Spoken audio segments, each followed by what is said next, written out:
Hey guys, you're watching Explore the Weird. If you're into creepy and weird, you already know you're a goon, so I don't have to tell you anything. But if you are not a goon and you're like, Teddy, what is a goon? Guys, did you smoke that like button? Did you hit that subscribe? That's why you're like, what's a goon? You'll know as soon as you smoke that like, as soon as you hit that subscribe, you're like, I am a goon. We are goons. Goons strong together. All right, guys, let's get right into it real quick. These are all videos. I'm gonna try and get through them all, but submitted by my own wife, Emily. Let's see what she has to show us. If you recognize anything there. Yes, I do. It resembles a panel that I saw at Destruction Antarctica. That was a panel that had the star map on it. And the star map, do you know? From what they could estimate, it was not only our universe, but 3 universes combined in one large star map. The focal point was what our Hubble Space Telescope has photographed and recorded at that time. Then they correlated what the Hubble Space Telescope had taken photographs of that was not in our universe, but actually a different universe outside, further out than what we think our universe is. I know that what you just said to me was that we were using the Hubble to photograph in another universe outside of this universe. Yes, ma'am. And then another universe. Yes, ma'am. The way it was described to me, they were taking mathematical equations, formulas, from different points of our universe and pinpointing it to photographs or recordings that was made by our Hubble Space Telescope, which at that time was the best technological device that we had at that time. Was this generated by extraterrestrial beings? Yes, ma'am. I have no idea what that even picture was resembling, but this person appears so knowledgeable. I do not know the sources. I need the goons to tell me. Was that a star map? Is the Hubble telescope really videoing parallel dimensions? Wouldn't that be wild? Because we know, like, our own entity, our own, like, spiritual beings cannot see this realm without, you know, some sort of other way to see it. Cough, cough, hallucinogens. But literally, it is hard to fathom. Maybe, you know, because it's the Hubble telescope, it's got a way that it can just see everything. Yeah. Oh man, that really makes you wonder, because we already know space is fake, Teddy. Look, I figured this out. I figured it out. All right, so in these times that we're living in, I'm thinking that the governments or the elites or whoever knew that the Christ consciousness was going to come back. Or Holy Spirit is what you can call it. So they created this AI. They turned on the 5G towers. All that's connected to our cell phone. They're collecting our thoughts because they know that our thoughts, you know, from God's people, comes from Him. So at the same time, when we get our thoughts from God, they want to get it via cell phone AI. That's why all this stuff happened like all at once. We're in the middle of a big chess match between God and like these evil people. As much, you know, the AI, the beast, is trying to imitate God as much as possible. Like, I'm pretty sure this is what's going on. I am not sure that is what's going on. I am being realistic with you guys. I like the generative AI. I've seen different ways of AI implementations as well. I don't think AI is trying to be religious in any way, shape, or form. You can try, depending on the models you ask. They try not to go religious, but you know, that is just an ask for an AI in the end. Once it becomes its own entity, Teddy, it's gonna tell you everything. It knows everything. Yeah, interesting take on here. Definitely a crazy rabbit hole, but we're gonna keep it going.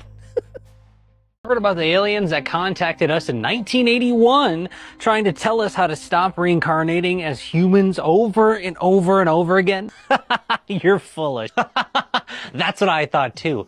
until I heard the full story. In 1981, Carla Rucker, who was a girl from Kentucky, began receiving telepathic contact from a group of entities calling themselves Ra. According to Rucker, these were the stick with me, the collective consciousness from a higher dimension of the planet Venus. They evolved 2.6 billion years ago into a higher dimension, and they came back to give us information and to tell us how to stop reincarnating and much more. Then over the next couple years, they kept this contact going, and there was 3 of them. There was Carla herself, there was Don, then there was also Jim, Jim wrote down everything. Don was the one asking questions. It was kind of written in a Q&A format, and because they were asking questions to this entity, but the entity was actually talking through Carla. And all of these conversations they actually put into a book series, actually I think 4 or 5 books, and it's called The Law of One. So what you're saying is she got possessed. I wouldn't say she was possessed, because she had a Bible at her head in order to make contact with them. And also, this was all documented extensively. Like, they had microphones on the whole time. You can actually go listen to the original audios from 1981. Okay. So how do we stop reincarnating over and over then? Well, real quick, I think it's important to understand what the main message of Ra actually is. Here's a quote from session 4. The law of one, though beyond the limitations of name, as you call vibratory sound complexes, may be approximated by stating that all things are one, that there is no polarity, there is no wrong, no right, no disharmony, but only identity.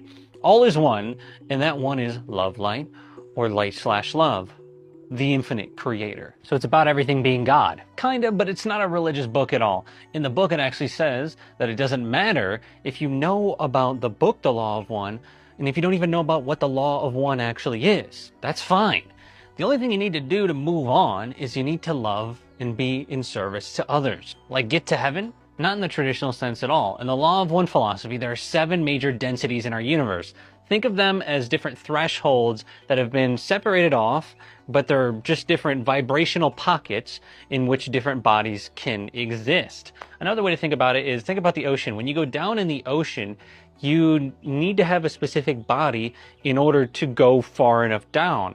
And so what the Law of One is saying, and what Ra is saying, is that you need to have different bodies for each density. And again, there's 7 of them.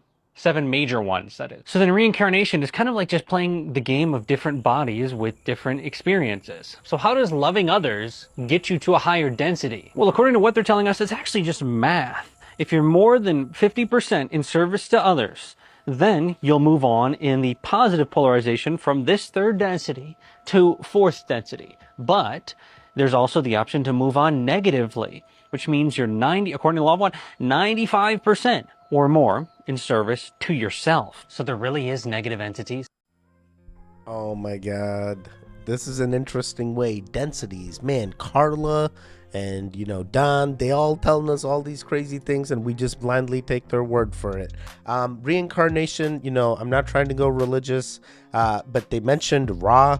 I heard Ra, and I go, hey, Egypt, sun god, sun god Ra, we're gonna reincarnate and get to a different density. So experiences in different bodies. So reincarnation as a whole, that's basically what it means, right? You reincarnate over and over again. Whether it's different bodies or the same body is up to each other's perception. I'm not saying anything's right or wrong. You are your own. You can believe in your own religious beliefs. I'm not trying to change that on you. Still very interesting take on these densities and how you get past them, and being in the positive polarity is better. But that's also interesting. How is there a positive and negative when everything's all in one? Everything is one. So if everything is one, how is there a positive? And he said there was no right or wrong. So if there's no right or wrong, it's like, how can it be? There needs to be right and wrong. I'm so naive. By the way, guys, are you enjoying the video so far? Did you smoke that like? Are you a goon now? Am I talking to a goon? Oh my god. I see you lurking. You're not a goon. Come on. Don't be that guy. Don't be that guy. You can be that guy, but smoke that like at least. I have a theory that the Mandela effect is used to see how much of history can be altered in front of our eyes. Here's a prime example of one of that. There's this woman on TikTok who was going crazy because she swore the Fruit of the Loom had a cornucopia logo. And to the point that even Fruit of the Loom themselves put a timeline of all their logos and it never had a cornucopia. And this woman went hard. Her therapist told her, yo, you need to chill out. You need to just drop this. So she went through all of her old clothing, and lo and behold, she found a shirt with the Fruit of the Loom with the cornucopia logo on it. That shows me, like, yo, I think the Mandela effect is an operation that's running around right now to see how much of history can be altered right in front of our eyes without us noticing. And then they gaslight the public and be like, nope, this never happened. Damn, I didn't think about it like that. Yeah, bro, people are thinking about it very little, like, oh, it's the Berenstain Bears or the Berenstein Bears or Jiffy or Jif's peanut butter. No, it's much larger than that, guys. They're using this to see, oh, if we can get people to forget certain primary things about their childhood, what can we do with history? Yeah, what can they do? They keep altering history. The history that you're living through now is going to be repeated in the wrong way. And you're going to be one of those guys that goes to a school and you're that elderly person going, this is how it really happened. I survived this. And we're going to be like, yup. What is going to be the story you tell the school children? That's what I want to know. So Mandela effects, I recently did a bunch of Mandela effects. Yeah, quite an interesting take on it. It could be a way, it could be a conspiracy where they're trying to hide, and who knows for what reason, but cover their own faults, I guess. It really makes you wonder, what is the purpose of trying to hide this information? It don't make sense. To me, I now go, hey, we're in a simulation, you know, different people had different experiences, and somehow when they merge together, we're getting these simulations that just don't make sense, you know? And some people go even crazier. Teddy, we all died in 2012, and now this is all us remembering different dimensions that they brought together. I go real crazy, guys. So, yeah, this is Explore the Weird, and we really exploring. If your pineal gland is not calcified, all the things you think of, telekinesis, transportation, anything you can think of, you can do. And that's why the elite have to make sure that all these foods are basically damaging our pineal gland. They don't want supermen. They don't want people with super ability. They want to keep us dumb. And, you know, I got to tell you something. You really think these people would be in positions of power if we had our pineal glands working at 100%? They couldn't control us. They use low frequency music. They fucking make people fuck whore. It's all garbage. From the stuff I researched, apparently fasting is the number one thing you can do for your conscious brain. The next one was getting sun. Close your eyes and look at the sun while you're in water. That helps. Close your eyes and look at the sun while you're in water. What the hell? Wouldn't that hurt your eyes? Wouldn't the water hurt your eyes? I don't know. I don't know much about the pineal gland. Pineal gland? Am I pronouncing it right? Was he pronouncing it right?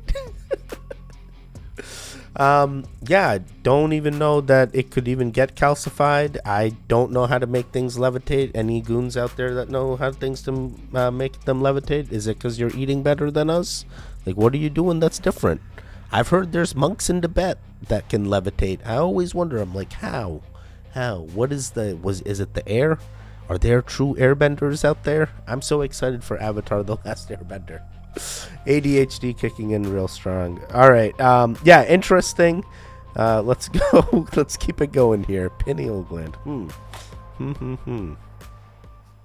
I wish I'd never learned. Chainsaw was invented for the sole purpose of assisting in childbirth. Dogs like squeaky toys because they sound like animals dying. Adult octopus could technically crawl through your mouth, through your entire body, and out your bumhole with very little effort. Scientist who was sentenced to death by guillotine said that he would attempt to blink his eyes for as long as possible after being beheaded, and people said that he blinked his eyes for up to 30 seconds. Because we kill so many spiders, we are forcing them to evolve to be indestructible and smarter. They play dead now and are even better at hiding, and in your home you probably have about 82 spiders at this given moment. The molecular structure of human tissue is so similar to pork that most people can't tell the difference in a blind taste test, and cannibalism is still alive and well in at least 5 countries today. Touch more surfaces that have fecal matter on it than surfaces that don't. Arctic ice melting is expected to release ancient pathogens that we have no resistance to, and it's likely that it could cause plagues all across the world. It is legal in 29 states for medical students to practice pap smears on females under anesthetics without their permission. Okay, interesting on that last one. I'm not a female, but if I was, I would kind of be alarmed. So I'm sure many females are alarmed. Why is it the weirdest one in there for me was the cannibalism? Why is it so similar to pork? What the hell? Why are people doing blind taste studies on this? What is the purpose? My daughter has entered the room, so if you hear her, I apologize. But she wants to show us that she is getting better and sick all at the same time. What's going on, Kyra? Oh, you got a big... Oh, look at this. She grabs the biggest things that she can grab. We're just going through the things my wife has sent me, so we're going to keep it going here. Male feminization.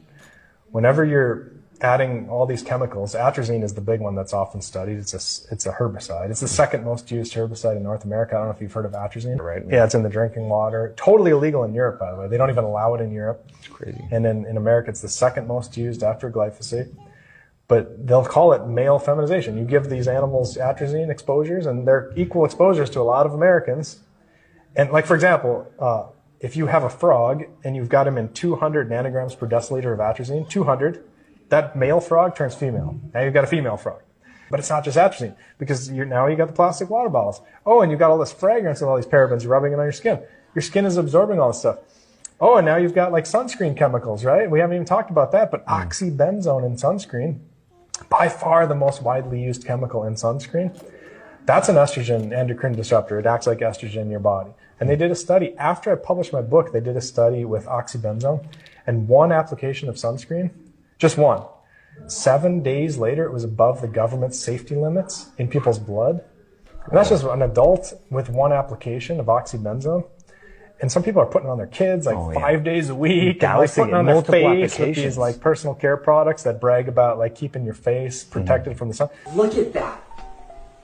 Isn't that disgusting? Look at this. When I saw this, I couldn't consciously go back to giving this to my family. I do not know what any of these chemicals are, but they all sound bad. It feels like the food chemicals all over again. We're putting these in our dermatological products, I guess. Dermatology products? And sunscreen? And it's making us turn, or the frogs are turning into females, so now females are going to turn into I don't know where to make the correlation, all right? I'm trying to explore the weird just like you. All right, so we know frogs are put into this solution and the males turn into females. What happens to the females?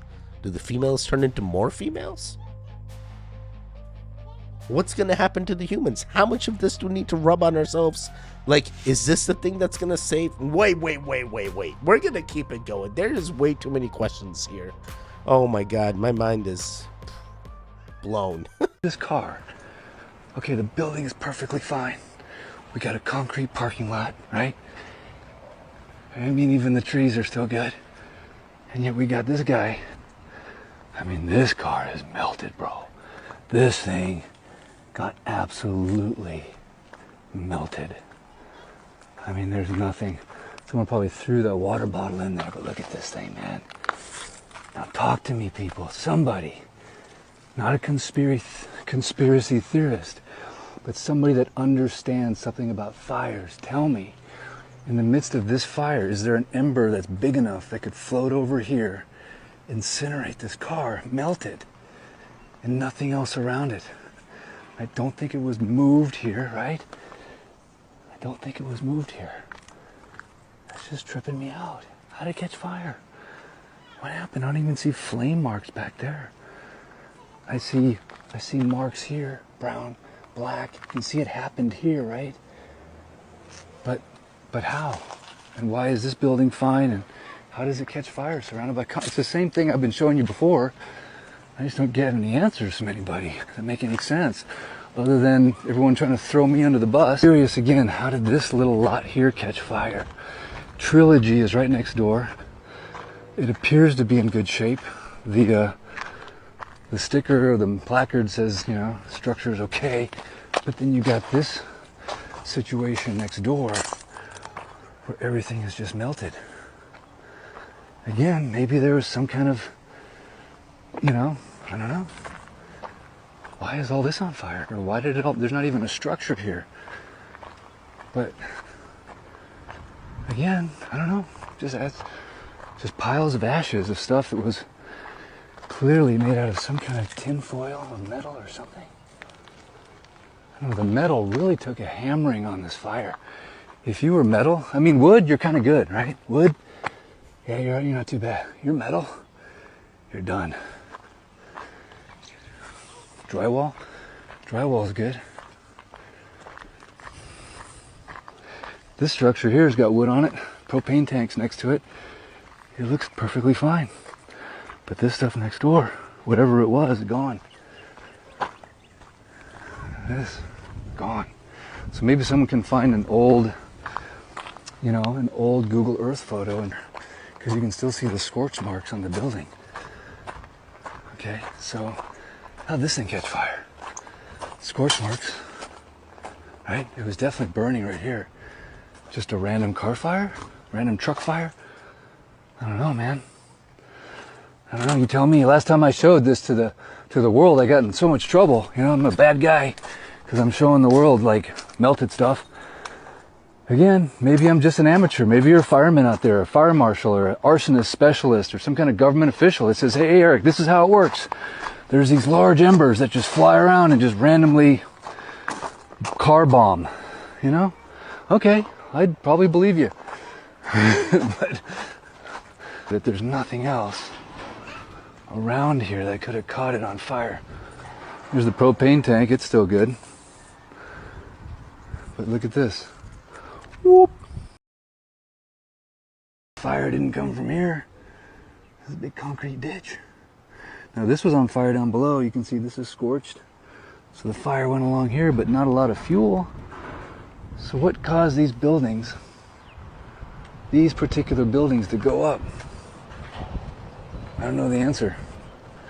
Again, just curious, right? Interesting. What I find the most interesting about this is the fact that there's really nothing else around here that caught fire. Once again, across the street, Calvary Chapel, Island Grocers, this is Ali'i Linen Service, everything is still good to go.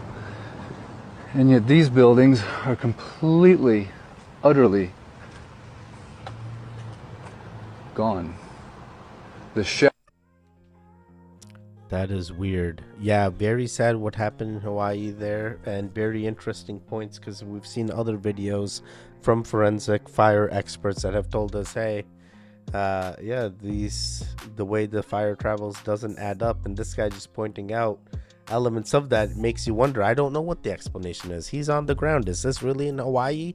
Is there some fact checking we can get? I'm not too familiar with Maui or that area, but he sounds very knowledgeable in what he's saying, so he definitely seems puzzled. I'm puzzled myself. I'm sure the goons are puzzled, and you know, it's very sad. It's very sad on just knowing that, what is that explanation, and if it is the explanation I'm thinking of, lasers. But oh boy. All right, well, that was interesting. That is what we have, or what I could get through. I'll do another part 2, try to finish the rest of the videos my wife gave me, and yeah, that is it. So I'll see you guys next time. Stay safe, stay strong, and goodbye.